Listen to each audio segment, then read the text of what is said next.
Hey there, everybody. Thanks for joining me. I'm John. If you were a child of the 50s, 60s, 70s, even the 80s, chances are that vinyl LP music was an important part of your experience. It certainly was for me. During those years, I put together a collection of maybe 400 albums and another 40 or 50 7-inch 45 records. But it's been sitting in the cabinet for decades now, and having newly rediscovered it, I'm interested in knowing if there's a low-cost, scalable way of cleaning a collection like that before I put it on my vintage turntable. Is it possible? I don't know. As Randy the Cheap Audio Man says, grab a cup of coffee and let's find out.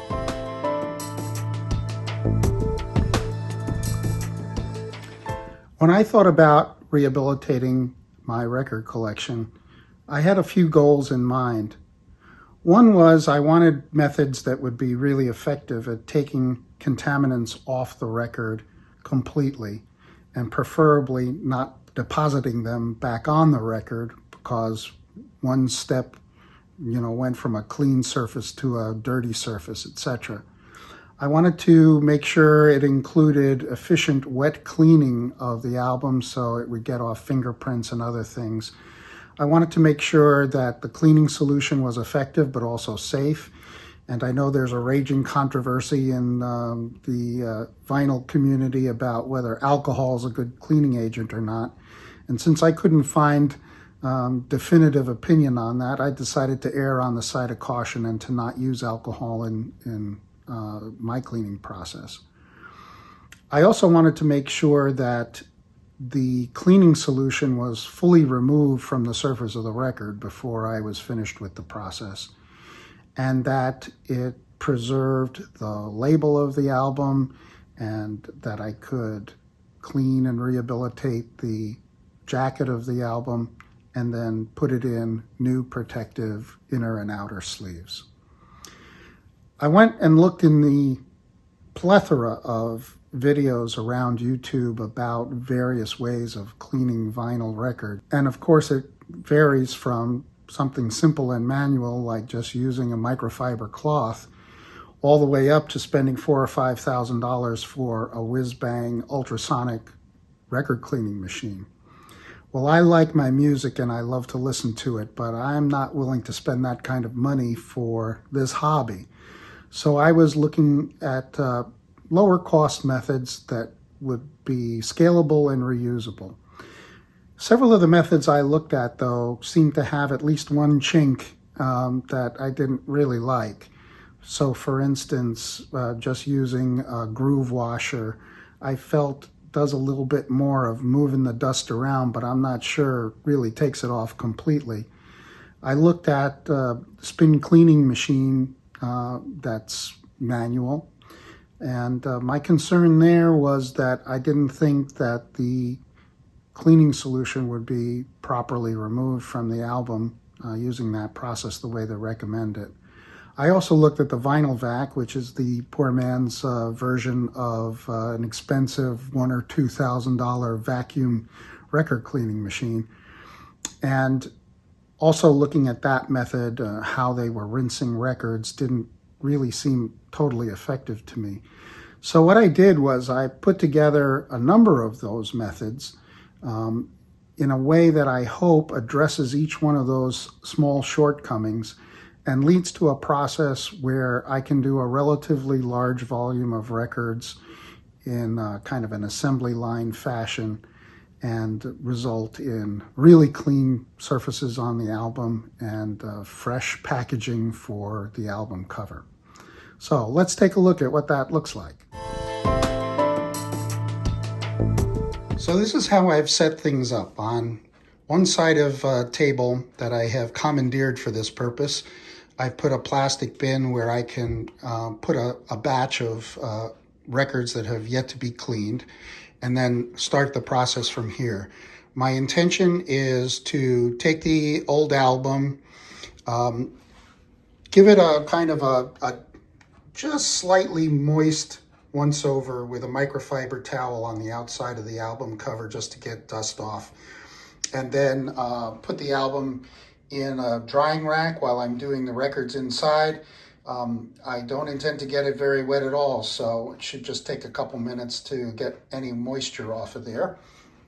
Then what I'm going to do is discard any inner or outer sleeve on that old album and take the record and put it down on this first microfiber cloth, where this cloth will always have a dusty side on it. And then I will take and use an old disc washer that I had in my old collection, and I'll give it a manual dusting around the surface of the record. Then I'll take and flip that record over and put the clean side on this little Groovewasher pad here and do another manual cleaning, dry dusting of the record on the second side. Then I'm going to take and wash and rinse the record. What I have here are two Knox gear knockoffs of the Spin Clean machine. They're cheaper. Can't vouch for whether the quality is much better or worse than the Spin Clean, but they're virtually the same device. And these were enough cheaper that I could buy two of them for just a little bit more than I would have spent on a single Spin Clean machine. So my objective here is that I'll put cleaning solution in the first machine, distilled water and turgitol. And then in the second machine, I'll have just distilled water.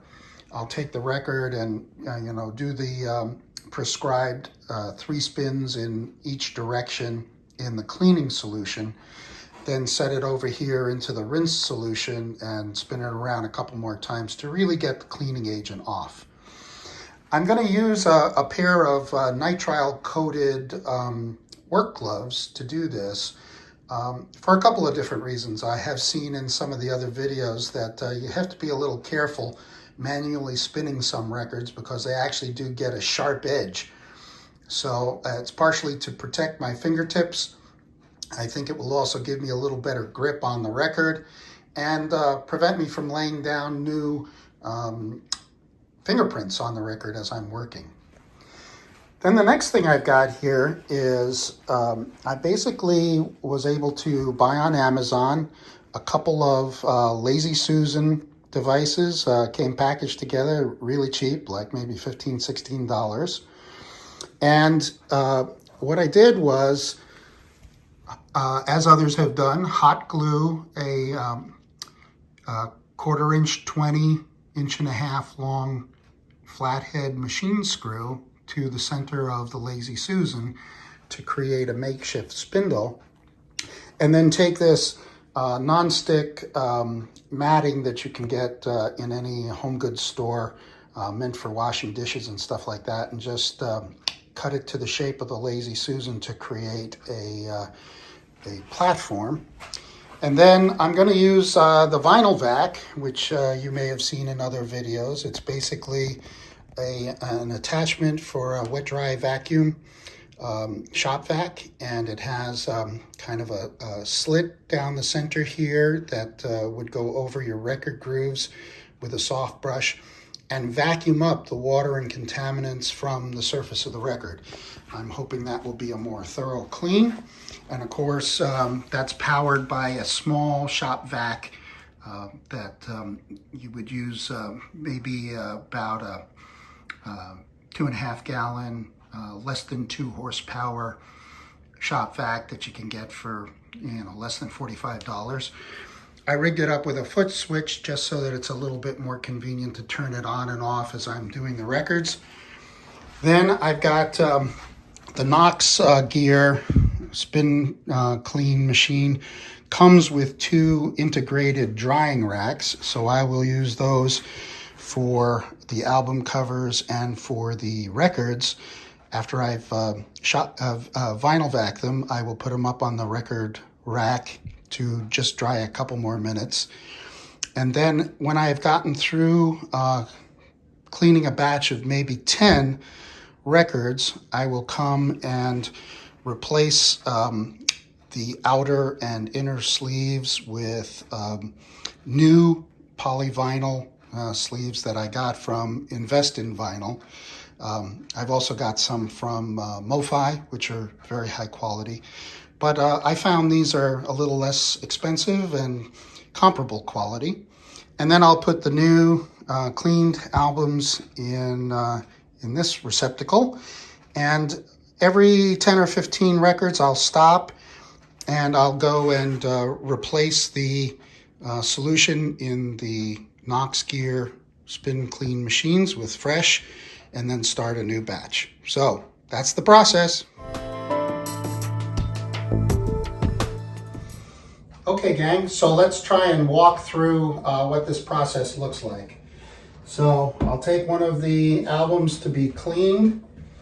I'll take a microfiber cloth that's just slightly damp, and while the record's in there, to give it some body, I just go over the album jacket to make sure it's dust free. Then I take out the album, put the album jacket in the rack to air dry, take the old paper inner sleeve and discard that.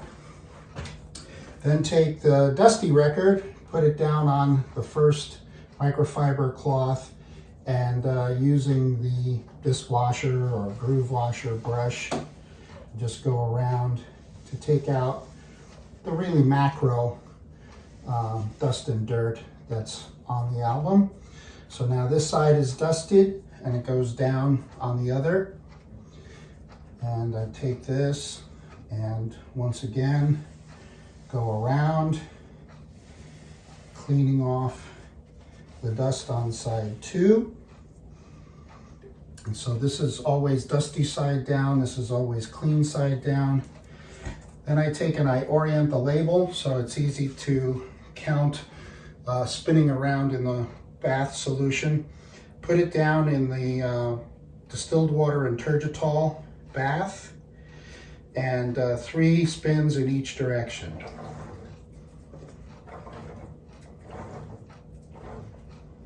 1, 2, 3. And you'll notice, if you can see it, the water is pretty much staying in the grooves of the record and not going across the label. Okay, so once it's thoroughly cleaned, the brushes kind of hold on to the record a little bit, so I come right down in here and just pull straight up. Let it drip a little bit to get the cleaning solution a little bit off the record. Then bring it right in here into the distilled water only solution. Oh. Remember to put the rollers back in here.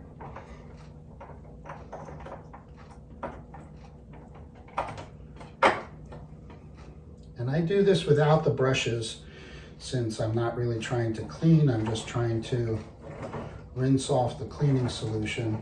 And without the surfactant in the water, the brushes kind of hang on to the record pretty tightly, so it's hard to spin. So then I just let it drip off a little bit. Then I put the wet record down on the first spindle. And you're not going to be able to hear well when I turn on the machine, so I'll talk to you again at the end of these 2 steps. Pick up the vinyl vac and turn on the shop vac.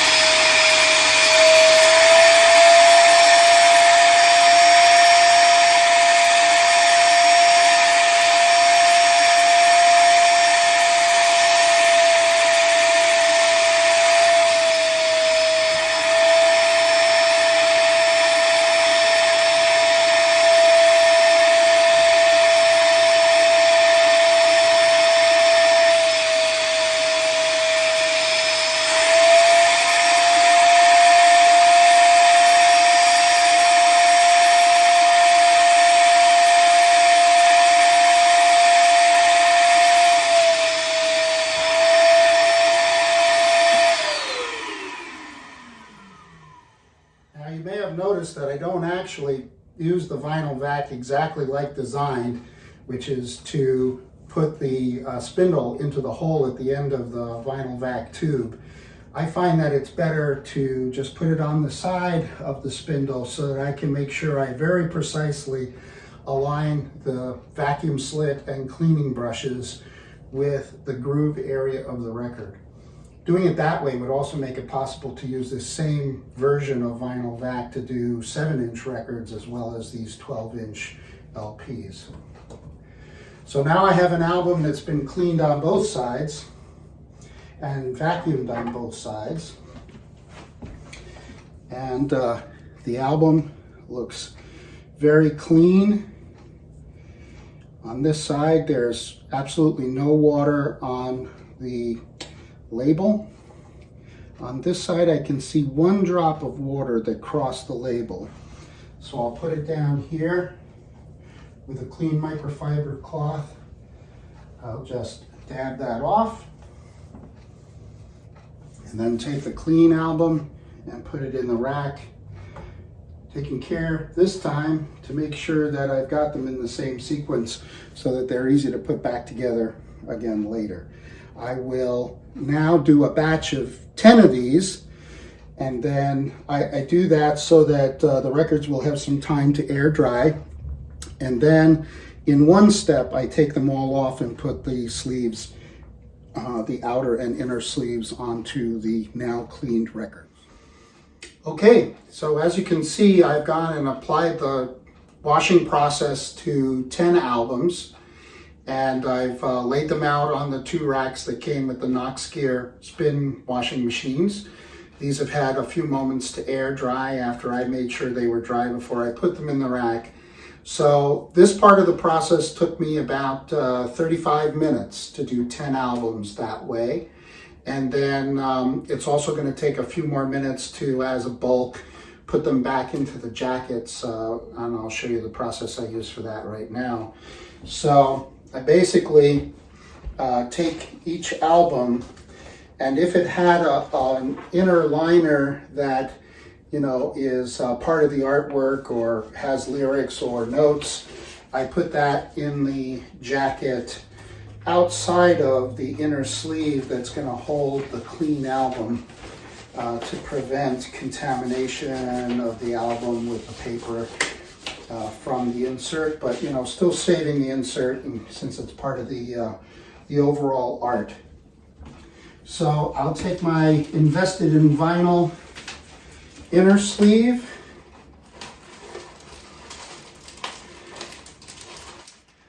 make sure I have the right album for the right cover.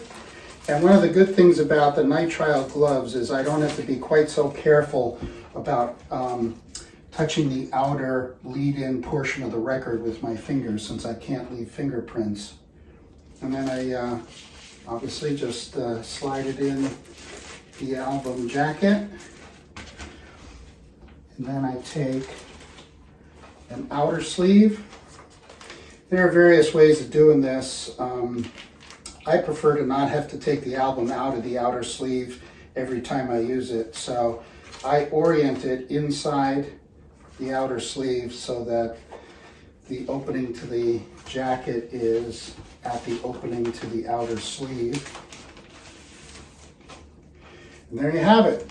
Outer sleeve new, inner sleeve new, super clean record, all done.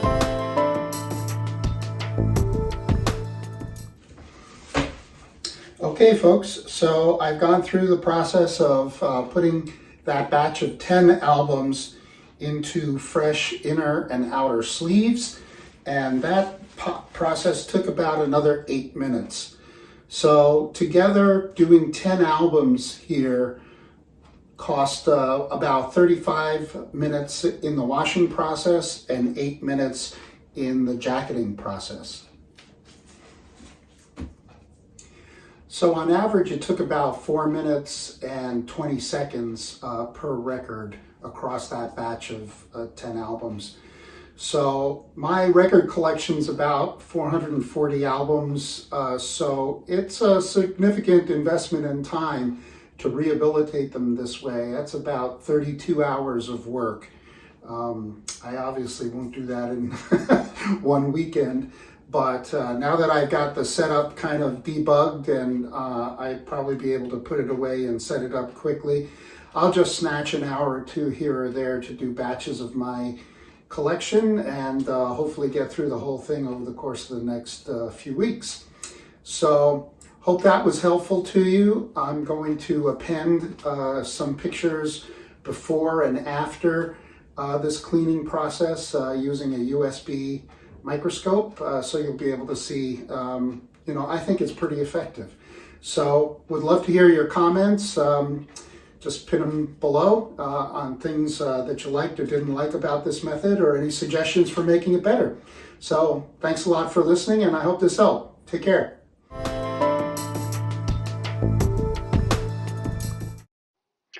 Here's a picture of one of the LPs we cleaned before we cleaned it, taken with a USB microscope. You can see, of course, there's some pretty major particles of dust and dirt on the grooves of this album.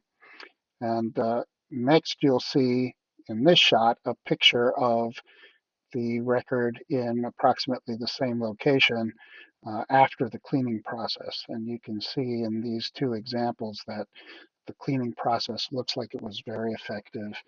On a macro level, you can't see fingerprints or anything else either. So I think we had a success.